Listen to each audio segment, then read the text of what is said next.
महात्मा की लाठी। एक साधु वर्षा के जल में प्रेम से और मस्ती से भरा चला जा रहा था कि साधु ने एक मिठाई की दुकान को देखा, जहाँ एक कढ़ाई में गर्म दूध उबाला जा रहा था। तो मौसम के हिसाब से दूसरे कढ़ाई में गर्मा गर्म जलेबियां तैयार हो रही थी। साधु कुछ क्षणों के लिए वहाँ रुक गया। शायद भूख का एहसास हो रहा था या मौसम का असर था। साधु हलवाई की भट्टी को बड़े गौर से देखने लगा। साधु कुछ खाना चाहता था, लेकिन साधु की जेब में पैसे नहीं थे। भला वह कहाँ से? साधु कुछ पल भट्टी से हाथ सेकने के बाद चला ही जाना चाहता था कि नेक दिल वाला हलवाई रह गया और एक प्याला गर्म दूध और कुछ जलेबी साधु को दे दी। मंगल के गर्म जलेबी और गर्म दूध के साथ खाई और फिर हाथों को ऊपर की ओर उठाकर हलवाई के लिए प्रार्थना की। फिर आगे चल दिया। साधु बाबा का पेट भर चुका था। दुनिया के दुखों से बेपरवाह नए जोश से बारिश के गंदे पानी में छींटे उड़ाता चला जा रहा था। वहाँ इस बात से बेखबर था कि एक युवा नवविवाहित जोड़ा भी वर्षा से जल से बचाता पीछे पीछे आ रहा था। एक बार इस मस्त साधु ने बारिश के गंदेले पानी में जोर से लात मारी। बारिश का पानी उड़ता हुआ सीधा पीछे आने वाली युवती के कपड़ों को भिगो गया और औरत के कीमती कपड़े कीचड़ में लथपथ हो गए। उसके युवा पति ने यह बात बर्दाश्त नहीं की, इसलिए आस्तानी चढ़ाकर आगे बढ़ा और साधु के कपड़े से पकड़कर कहने लगा, अंधा है, तुझको नजर नहीं आता है? हरकत की वजह से मेरी पत्नी कपड़े गीले हो गए हैं और कीचड़ से भर गए हैं। साधु हक्का बक्का सा खड़ा हो गया, जबकि इस युवा को साधु का चुप रहना नाखुशगवार गुजर रहा था। महिला ने आगे बढ़कर युवा के हाथों को साधु से छुड़ाना भी चाहा, लेकिन युवा की आंखों से निकली नफरत की चिंगारी ने को देखकर वह फिर से पीछे खिसक कर मजबूर हो गई।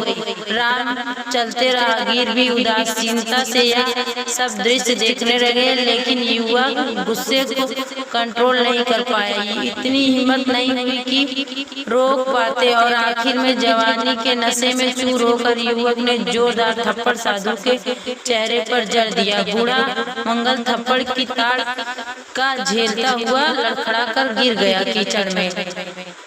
देखा तो मुस्कुराते हुए वहाँ से चला गया। बूढ़े साधु ने आकाश की ओर देखा और उसके होठों से निकला, वाह मेरे भगवान, कभी गर्म दूध जलेबी और कभी थप्पड़, लेकिन जो तू चाहे वही मुझे पसंद है। यह कहता हुआ एक बार फिर से अपने रास्ते में चल दिया।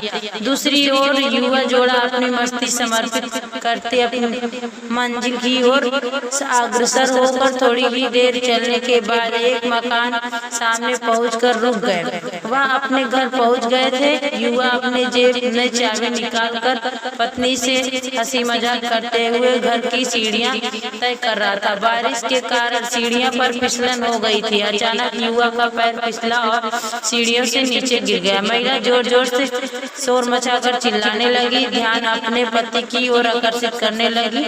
वह वजह से काफी लोग तुरंत इकट्ठा हो गए, लेकिन देर हो चुकी थी। युवक का सिर फट गया था, खून से लथपथ हो गया था। जाने कारण इस नौजवान युवक की मौत हो चुकी थी। कुछ लोगों ने दूर से आते साधु बाबा को देखा, आपस में कानाफूसी करने लगे। निश्चित रूप से यह साधु थप्पड़ खाकर युवक को श्राप भी दे दिया, अन्यथा ऐसा नौजवान युवक सीढ़ी से गिरकर कैसे मर जाता। युवकों की यह बात सुनकर साधु बाबा को घेर लिया और कहा, आपने यह क्या किया? आप बहुत ही श्रापित बाबा हो, आप कोई विश्वास नहीं करता। भगवान के भक्तों को रोज करके हरगिज नहीं। असुविधा पर भी धैर्य कर सके। साधु बाबा कहने लगा, भगवान की कसम, मैंने इस युवक को श्राप नहीं दिया। अगर आपको श्राप दिया है तो नौजवान युवक सीढ़ियों से गिरकर कैसे मर जाता। तब साधु ने दर्शकों से अनोखी सवाल किया और कहा, चश्मदीद गवाह मौजूद है?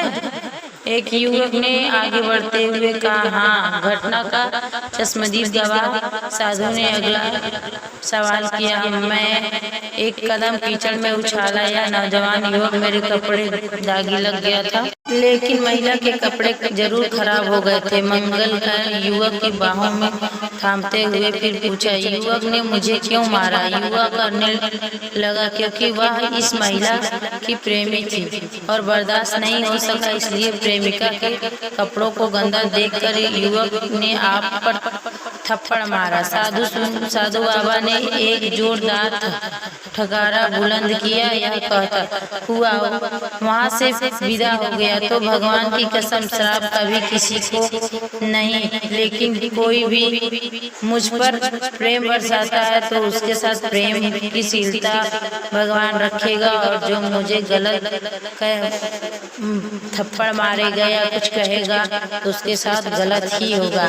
उस परमात्मा की लाठी दिखती नहीं है, आवाज भी नहीं करती है, लेकिन भुगतनी ही पड़ती है तो बहुत दर्द देती है।